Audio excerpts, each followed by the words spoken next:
ایک گاؤں میں ایک چھوٹا بچہ رہتا تھا جس کا نام علی تھا۔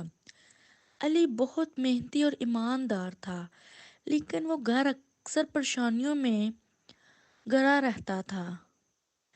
ایک دن اس نے اپنے والد سے کہا، ابا، مجھے ایسا لگتا ہے کہ میری محنت کا کوئی فائدہ نہیں ہو رہا۔ زندگی بہت مشکل ہو گئی ہے اور مجھے لگتا ہے کہ اللہ میرے ساتھ نہیں ہے۔ اس پر اس کے والد نے مسکرا کر اسے ایک کہانی سنائی۔ بیٹا، ایک دن ایک آدمی جنگل میں جا رہا تھا۔ وہ راستہ بھول گیا اور اسے پتہ ہی نہیں چلا کہ وہ کہاں جا رہا ہے۔ اس نے ہر طرف دیکھا مگر کوئی راستہ نظر نہیں آیا۔ پھر اچانک اسے ایک درخت کے نیچے ایک کھچک سے آواز آئی۔ وہ آواز ایک پرندے کی تھی۔ پرندہ درخت کی ٹہنیوں پر بیٹھا تھا اور اس کے پر پھڑپھڑائے جا رہے تھے۔ اس آدمی نے درخت کے نیچے بیٹھے ہوئے پرندے سے پوچھا، تم کیا کر رہے ہو؟ پرندہ جواب دیا، میں اپنے پر پھڑپھڑا رہا ہوں تاکہ میں اڑ سکوں۔ میری منزل کہیں اور ہے، لیکن میں اس لمحے میں اللہ کی رضا میں راضی ہوں، اور جب اللہ کی رضا ہو تو منزل بھی قریب آتی ہے۔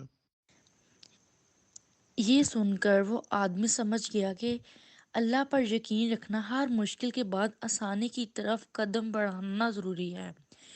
اس دن کے بعد اس نے اللہ کی رضا پر یقین کرنا شروع کیا اور راستہ خود ہی مل گیا۔ علی نے جب یہ کہانی سنی تو اس کے دل میں سکون آ گیا۔ اس نے اپنے والد سے کہا، ابا، مجھے سمجھ آ گیا، اللہ پر یقین رکھنا چاہیے۔ وہ ہمیشہ ہمارے ساتھ ہوتا ہے اور جب ہم سوچتے ہیں وہ ہمیں اس سے زیادہ بہتر دیتا ہے۔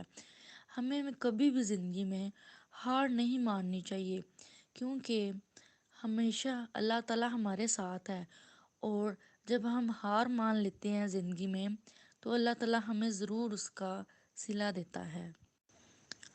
اس کے بعد علی نے اپنی زندگی پہ اللہ پر مکمل یقین رکھنا شروع کر دیا۔ اس کی محنت میں برکت آنے لگی اور اس کی پریشانیاں حل ہونے لگیں۔ وہ سمجھ گیا کہ اللہ پر یقین انسان کو ہر مشکل سے باہر نکالنے والا ہے۔ اخلاقی سبق: اللہ پر یقین رکھنا انسان کو مشکلات میں حوصلہ دیتا ہے، اور اللہ کی رضا میں راضی رہنا انسان کی تقدیر بدل دیتا ہے۔